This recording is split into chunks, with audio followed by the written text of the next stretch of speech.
श्रीराम समर्थ। वक्रतुंड महाकाय सूर्यकोटि समप्रभ निर्विघ्नं कुरु मे देव सर्वकार्येषु सर्वदा।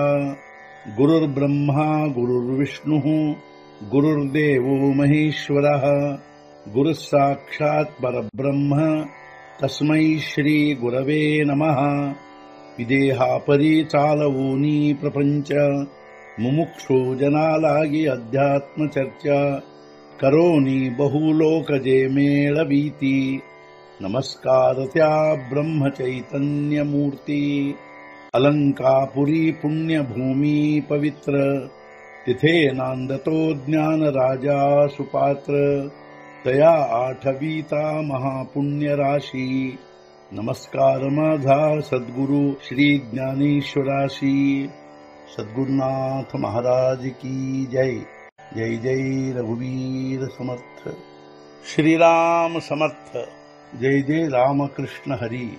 श्री ज्ञानेश्वरी अध्याय 1 अर्जुन विषाद योग संपुಟ 24।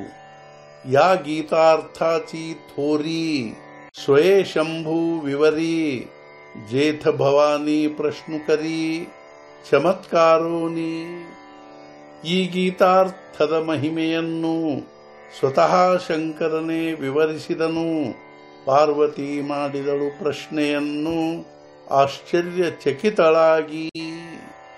ಈ ಗೀತಾರ್ಥದ ಮಹಿಮೆಯನ್ನು ಸ್ವತಃ ಶಂಕರನೇ ಪಾರ್ವತಿಗೆ ವಿವರಿಸಿ ಹೇಳಿದನು।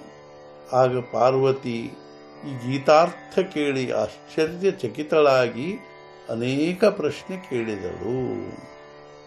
तेथ करू मणे नेणिजे देवी जैसे का स्वरूप तुझे तैसे हे नित्य नूतन देखिजे गीता तत्व।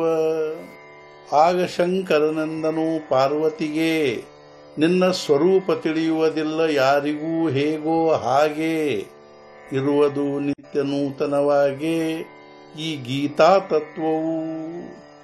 ಆಗ ಶ್ರೀಶಂಕರನು ಪಾರ್ವತಿಗೆ, ಹೇ ಪಾರ್ವತಿ, ನಿನ್ನ ಸ್ವರೂಪವು ಯಾವ ರೀತಿಯಾಗಿ ಯಾರಿಗೂ ತಿಳಿಯುವುದಿಲ್ಲವೋ ಅದೇ ರೀತಿಯಾಗಿ ಈ ಗೀತಾ ತತ್ವವು ಕೂಡ ಯಾರಿಗೂ ತಿಳಿಯುವುದಿಲ್ಲ।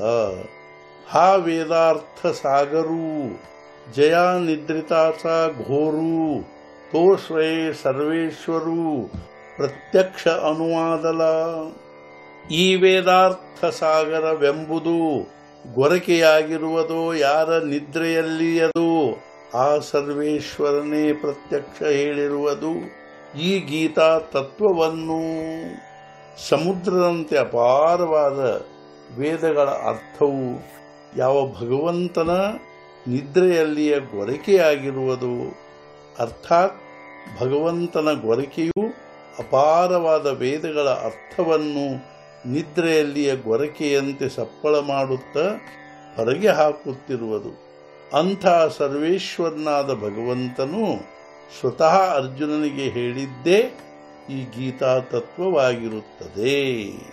ಸದ್ಗುರುನಾಥ ಮಹಾರಾಜ್ ಕಿ ಜೈ। ಜೈ ಜೈ ರಘುವೀರ ಸಮರ್ಥ। ಶ್ರೀ ಪಂಢರಿನಾಥ ಮಹಾರಾಜ್ ಕಿ ಜೈ। जय जय रघुवीर समर्थ।